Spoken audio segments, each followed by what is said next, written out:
तुला शिकवीन चांगलाच धडा या मालिकेच्या आजच्या भागात आपण पाहणार आहोत. चारुलता आणि चारुहास सर बोलत असतात. चारुहास सरांना चारुलताचं खूप कौतुक वाटत असतं. ते म्हणत असतात की आज तू त्या बायकांसमोर अक्षराची बाजू घेतली हे बघून मला खरंच खूप बरं वाटलं. कारण आजपर्यंत या घरात फक्त अक्षराच्या बाजूने मी बोलत असायचो, पण आता तू सुद्धा माझ्यासोबत आली आहे. आणि त्यावर चारुलता म्हणते की त्यात विशेष असं काहीच नाही. त्या बायका आपल्या सुनेला वाटेल ते बोलत होत्या, मग मी कसं गप्प बसणार. आणि त्या जरी बरोबर बोलत असत्या तरीही मी अक्षराच्या बाजूनेच उभी राहिले असते. पण आज मात्र त्या बायका नको ते बोलत होत्या आणि ते पूर्णपणे चुकीचंच होतं. त्यामुळे मी अक्षराच्या पाठीशी ठामपणे उभी राहिली. आणि ते ऐकून चारुहास सरांना तिचं खूप कौतुक वाटतं. ते म्हणत असतात की सगळ्यात आधी अक्षरा या घरात आशेचा किरण बनून आली आणि आता तू सुद्धा, आता सगळं काही ठीक होणार आहे. आणि त्यावर चारुलतासुद्धा हो म्हणते. तर दुसरीकडे इरा नाराज होऊन बाहेर बसलेली असते. तितक्यात विद्याताई त्या ठिकाणी येतात आणि इराला समजवण्याचा प्रयत्न करतात. तर इरा म्हणत असते की आई तू प्लीज माझ्याशी काहीच बोलू नको आणि तो विषयसुद्धा काढू नको. तर विद्याताई म्हणत असतात की अगं इरा असं कसं, तू प्लीज माझ्यावर नाराज होऊ नको, मी काय म्हणते ते समजून घे. तर इरा म्हणत असते की आई अगं तू समजून घे प्लीज, आधी मला आणि निखिलला व्यवस्थितपणे सेटल तर होऊ दे. आधी तू सतत लग्न लग्न करत होती आणि म्हणून आम्ही सेटल नसताना सुद्धा लग्न केलं आणि आता तुला लगेच नातवंड हवी आहेत का गं? प्लीज आधी आम्हाला व्यवस्थित सेटल होऊ दे ना. आणि इराचं ते बोलणं ऐकून आई म्हणते की कळते मला इरा, कारण आत्ता तुझ्या संसाराला नवीन नवीन सुरुवात झाली आहे, पण तू संसार नेटाने कर, हळूहळू सगळं काही ठीक होईल.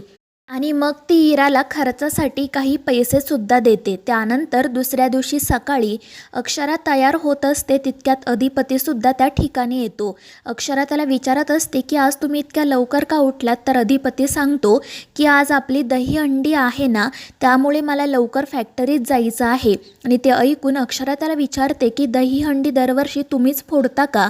आणि त्यावर अधिपती म्हणतो की हो.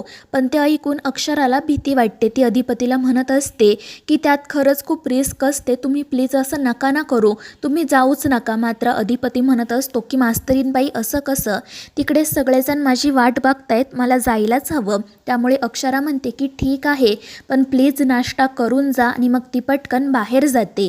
त्यानंतर ती देवीची पूजा करत असताना चारुलता त्या ठिकाणी येते. तर अक्षरा तिला म्हणते की आई तुम्ही पूजा करा. मात्र चारुलता म्हणत असते की अगं काही हरकत नाही, तू पूजा कर. आणि तिचं हे बोलणं ऐकून अक्षराला भुवनेश्वरी सोबतचा एक क्षण आठवतो. त्यावेळी भुवनेश्वरीने अक्षराला सांगितलेलं असतं की ही देवी माझी आहे आणि पूजेची वेळसुद्धा माझी आहे, तू या वेळात तिथे यायचं नाही. आणि ते सगळं काही आठवून ती चारुलताकडे बघू लागते. तर चारुलता तिला काय झालं ते विचारते. तर अक्षरा म्हणत असते की आई तुम्ही इथे असताना मी पूजा करणं योग्य नाही आहे ना. चारुलता तिला समजावते की अगं पूजा कोणी केली यापेक्षा पूजा झाली की नाही ते महत्त्वाचं आहे ना, तू प्लीज असं मनात काही आणू नको. आणि तुलासुद्धा सगळ्या प्रथा परंपरा कळायला हव्याच ना. आता सगळं काही पुढे जाऊन तुलाच बघायचं आहे, त्यामुळे आता कोणताही दुसरा विचार मनात आणू नको आणि देवीची पूजा कर. आणि ते ऐकून अक्षराला खूप आनंद होतो. त्यानंतर पूजा संपन्न होते. तितक्यात अधिपती त्या ठिकाणी येतो. तो पटकन देवीचा आशीर्वाद घेऊन जाण्यासाठी निघतो. तर अक्षरा त्याला समजावत असते की अधिपती प्लीज स्वतःची काळजी घ्या, जास्त थर लावू नका. आणि त्यावेळी मग चारुलताला सुद्धा दहीहंडी बद्दल समजतं.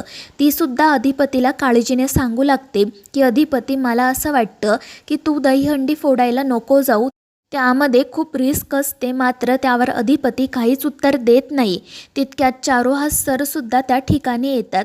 ते सुद्धा अधिपतीला समजवण्याचा प्रयत्न करतात. मात्र अधिपती त्यामुळे चिडतो आणि अक्षराला म्हणतो की मला कोणीही काही सांगू नका, कारण मी कोणाचंही ऐकणार नाही आहे. मात्र तरीही चारुलता अधिपतीला म्हणू लागते की बाळा प्लीज असा हट्ट नको ना करू, तुला दहीहंडीच फोडायची आहे ना, मग हवं तर आपण घरच्या घरी दहीहंडी बांधूयात, तू इथे ती फोड, फक्त प्रथा पाळायचाच तर प्रश्न आहे ना, उगाच आमच्या जीवाला घोर नको. मात्र अधिपती म्हणतो की ते शक्य नाहीये. मला जायलाच हवं, मी कोणाचंही ऐकणार नाही आणि तो रागातच घरातून बाहेर पडतो. तर अक्षरासुद्धा त्याच्या पाठोपाठ जाते. तर दुसरीकडे तो रमेश 2 माणसांना सांगत असतो की त्या अधिपतीने तुमच्या या भावाचा अपमान केला आहे. त्या अपमानामुळे मला कुठेही तोंड दाखवायला जागा राहिली नाही, त्यामुळे आता त्याचा बदला घ्यायचाच. आणि मग त्यावरती माणसं म्हणतात की तुम्ही जे सांगाल ते करायला आम्ही तयार आहे. आणि त्यावर तो रमेश म्हणतो की तो अधिपती ना असा खाली पाडायला हवा की तो पुन्हा उठताच कामा नये. मात्र ती माणसं म्हणतात की ते तर शक्य नाही आहे, याची आम्ही गॅरंटी नाही देऊ शकत. तर तो रमेश म्हणत असतो की मग कमीत कमी तो 4-5 महिने तरी अंथरुणावर खेळायला हवा. आणि त्यावर ती माणसं म्हणतात की ठीक आहे, तेवढं काम तर आम्ही करूच शकतो. पण तितक्यात चंची त्या ठिकाणी येते. ती रमेशला विचारते की काय चाललंय. त्यावर तो म्हणतो की तुम्हीच म्हणालात ना की तुला हवं ते कर, मग आता बघाच मी काय करतो ते. पण चंची म्हणत असते की तू जे काही करशील ना ते सांभाळून कर. जर का कोणाला संशय आला तर मग मात्र तुझं काही खरं नाही. आणि मग रमेश त्याचा प्लॅन चंचीला सांगतो. मात्र चंची त्याला म्हणत असते की या प्लॅनचा काही उपयोग होणार नाही. जर कोणाला संशय आला तर तुमचं काही खरं नाही. तुम्ही जे काही करणार आहात ना तो फक्त एक अपघात वाटायला हवा, तरच मग तुम्ही यात अडकणार नाही. त्यामुळे तो रमेश विचारतो मग तुम्हीच काहीतरी सांगा आता. आणि त्यावेळी चंची म्हणू लागते की आपण अधिपतीच्या पायाला काहीतरी टोचायचं आणि त्यामुळे त्याचं लक्ष विचलित होईल आणि त्याच वेळी खालच्या थरातील एकाला हलवायचं, जेणेकरून अधिपतीचा तोल जाईल आणि तो खाली पडेल. मात्र रमेश आणि ती माणसं म्हणत असतात की या सगळ्यासाठी खूप माणसं पेरावी लागतील आणि हे असलं काही आम्हाला जमणार नाही. पण चंची म्हणते की जमवावं लागेलच आणि ते कसं जमवायचं ना ते मी बघते. आणि जर हे नाहीच पॉसिबल झालं तर मग तुमचा प्लॅन आहेच ना. आणि त्यावर तो रमेश म्हणतो की ठीक आहे. आणि मग ते सगळेजण मिळून अधिपतीला कसं खाली पाडायचं याचं प्लॅनिंग करू लागतात. दुसरीकडे अक्षरा आणि अधिपती बोलत असतात.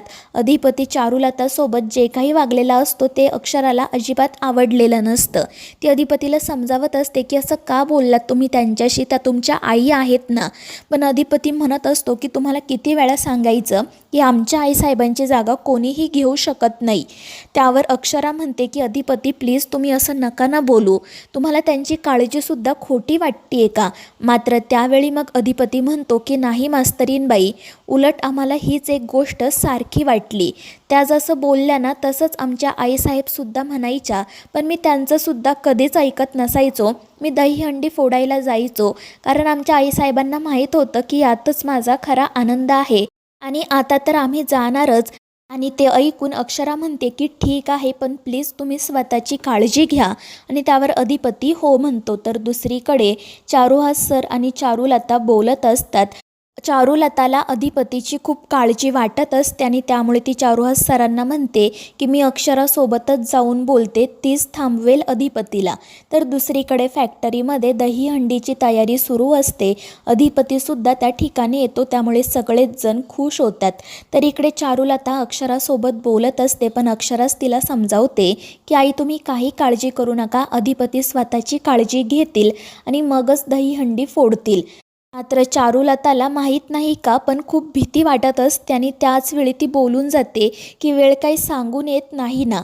आणि त्यावेळी चारुहास सर म्हणतात की चारू तू तर अगदी त्या भुवनेश्वरी सारखंच बोलली. आणि ते ऐकून चारू म्हणू लागते की कोण आहे ही भुवनेश्वरी, मी आल्यापासून तिच्याबद्दल ऐकते, नेमकी कोण आहे ती आणि कुठे आहे ती. आणि त्यावर चारुहास सर म्हणतात की ती आत्ता कुठे आहे हे कोणालाही माहीत नाही. आणि तितक्यात आजी त्या ठिकाणी आहेत. चारुलताला विचारतात की माझी भुवी परत आल्यावर तुम्ही काय करणार. आणि त्यावर चारुलता म्हणते की काय करणार म्हणजे त्यांना कडकडून मिठी मारणार. आणि ते ऐकून सगळ्यांनाच आश्चर्य वाटतं. तर मित्रांनो, या मालिकेच्या पुढील भागांच्या अपडेटसाठी आपल्या चॅनेलला सबस्क्राईब करा.